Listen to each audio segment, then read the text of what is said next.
Now, at first glance, when you look at the rear, it's fairly simple.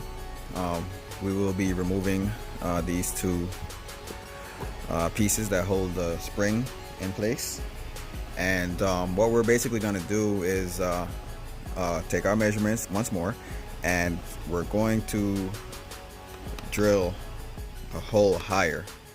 So that's going to bring the shaft higher, which brings the wheel higher, which in turn closes our wheel gap. So let's go ahead and get those pieces out. Now, like I stated before, when we're doing the front, you usually would document the ride height of the car. You kind of write down, how much space is from the top of the wheel to the top of the fender, and that will give you an idea of how much you need to lower the car. It's no different from the rear, and because the front was a little under 1.25 inches that we lowered it, it doesn't necessarily mean that the rear will be the same. So I usually take separate measurements for the front and the rear, because it's not assumed that the car is the same ride height all around. And then you also got to keep in mind that the child sits more towards the rear, which will basically add more weight to the rear. So you might want to compensate for that also, as far as the car may be lowering another 1/4 inch because of the weight.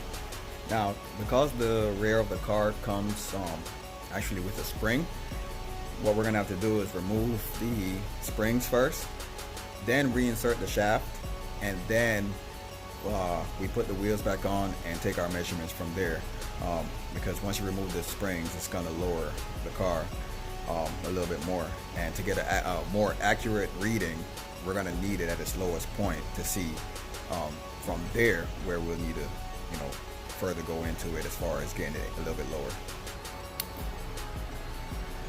So with the springs out now and the shaft and the wheels replaced back on the car, you can see that it actually dropped it down from a little under 1.5 inches to now exactly 1 inch. To be on the safe side, we're gonna go a little over 3/4, maybe in between the 3/4 mark and the inch mark, just to give ourselves a little bit of play to accommodate for the weight of the child. When you're taking your measurements, you want to kind of have the tape measure lined up with, I don't know if you can see that little line right there. You don't want to put it at the very tip of the circle. You want to kind of get it, like if you imagine like half of the circle, about this right here. So you kind of would take your measure and try to put it not at the tip, but like a little, halfway to the circle, and then you would look and make your mark from there. If you put it at the tip of the circle, then you're actually going to be lowering the car about a little under 1/4 inch more than what you really are looking to do. So to get a more accurate reading, you got to kind of line it up, and you could actually see like a little line or a little mark if you look closely, that you could kind of gauge it off of also. So let me go ahead and make that mark. So we'll be making our mark between the 3/4 and the inch mark on both sides. And what I like to do is I like to go straight across, because when I make my mark now straight across on both sides like that, I could kind of come back in and now try to line up as best as I can exactly where the hole's going to be. So if I was to eyeball it and try to look straight through the shaft, I could see that it will be about here. You don't want your hole to be back here or forward. You want to try to keep it as straight as possible with this. If you're not sure, you could also use a ruler, but that's what you basically do on both sides. You just kind of try to eyeball it, kind of look straight through it like this. I can't hold the phone and do it at the same time, but that's what I'm doing right now, and try to go down the middle with it. So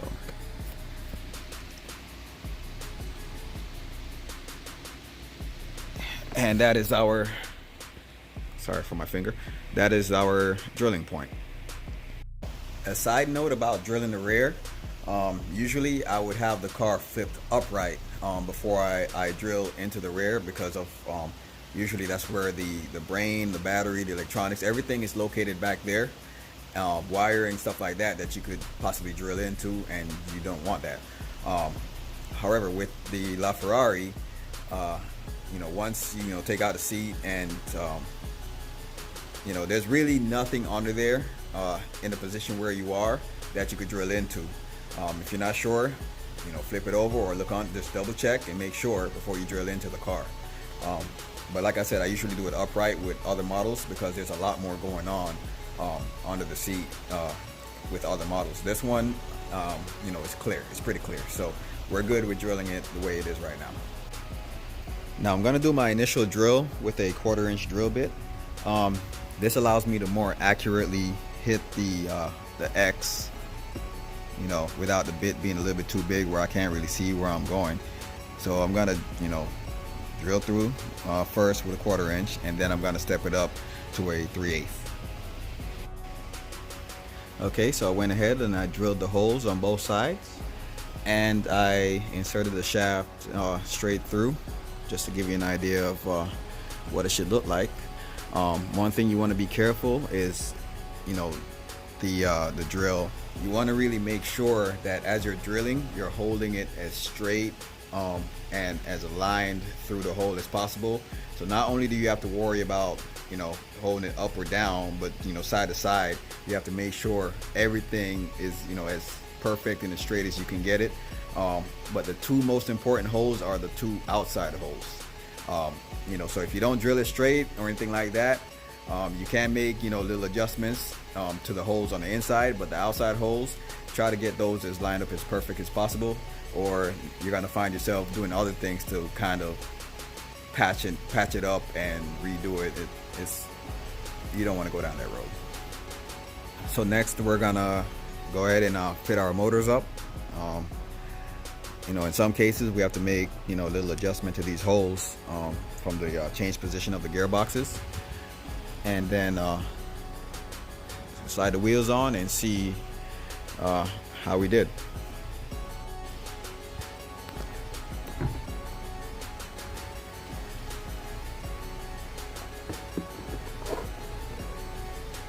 Now, if you look right here, you can see what I was saying.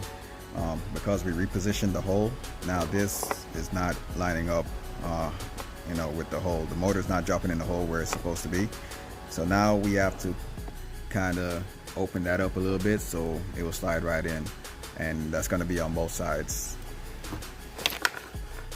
Now, what I usually do in this case is I'll kind of position the motor where I want it, and I will mark it as I'm holding it to give us an exact marking of where we need to make our cut, and go back in with the heat gun and kind of cut it out with the blade again. So that's what I'm gonna do now. So I'm gonna cut from here,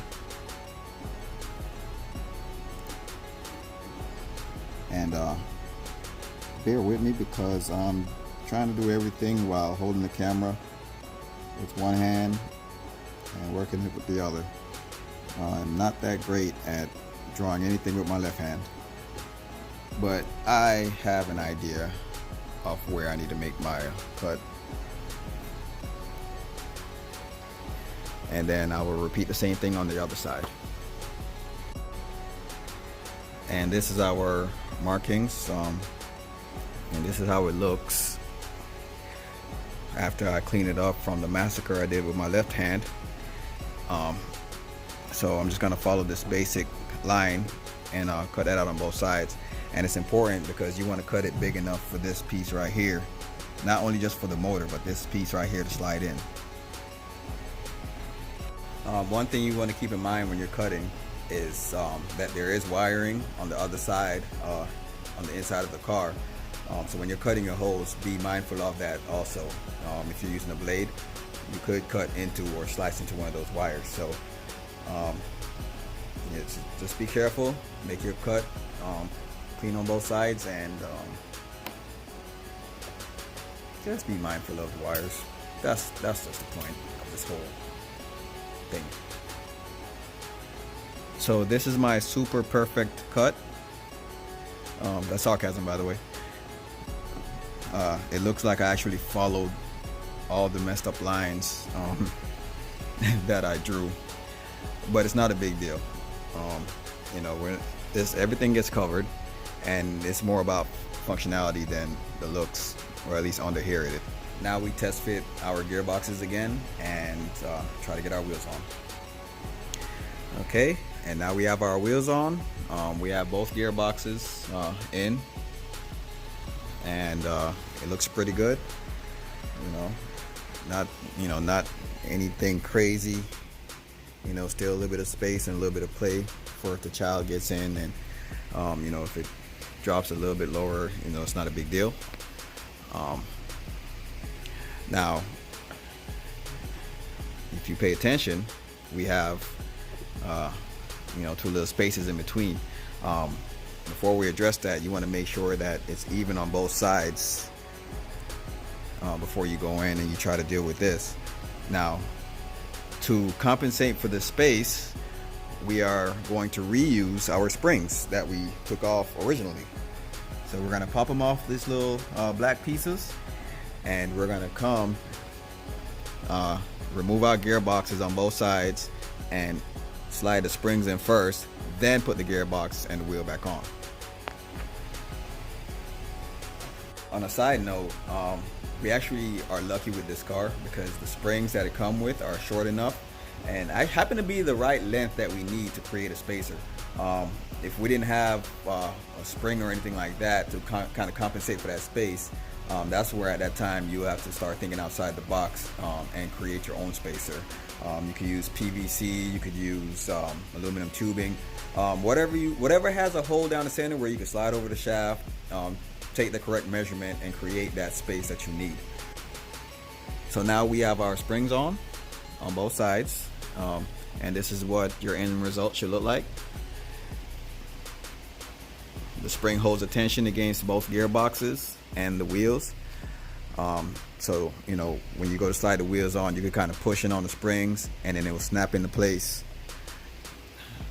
So that's a plus because there's not really a fight while putting it on. Whereas if you were to create a spacer, if it's not the correct length, you might have to you might get a fight putting it on and have to remove it and cut and keep resizing it until you get it right. So, but this is your end result, and now we could go ahead. We have to take it back off so we could put the plastic covering back on. Now we're going to remove both rear wheels again and both gearboxes so we could get we could reinstall our plastic covering. But before we do that, because the placement of our motors has changed, we're going to have to make adjustments to the covers. And here's the end result of my cut. As you can see, I just decided to just cut the whole thing out on both sides. So not only do I have more than I need clearance for the gearboxes, I also have clearance for the top of the wheel or anywhere else that it may hit. So that's what it looks like. Now you may be wondering why such a big cut. Well, to be honest with you, I actually did cut it around the gearboxes and cleared it and everything. But when I test fitted the wheels, the top of the wheel barely was hitting inside the wheel well area, and you could slightly hear like a little rubbing. So I decided, rather than trying to just pinpoint that little spot, and it was in an awkward position, so I just decided to just cut the whole thing out, and it doesn't take away from the look, so don't worry. All we have left to do now is to reinstall the screws into our covers, reinstall the wheels, and then from there we'll flip the car back over, put the windshield back on, put the seats back in, connect the motors and stuff like that, and just kind of step back and admire the results of our labor lowering this car, and the results are in. This is how you should look or be looking if you followed everything correctly.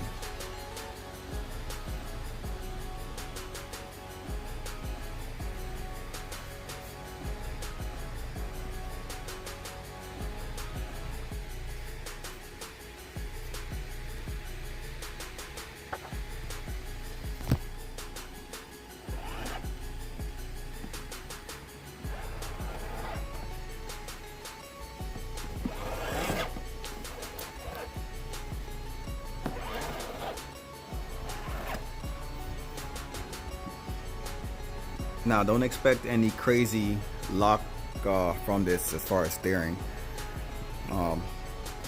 because it really doesn't have a full or a big range of steering, even in a stock form.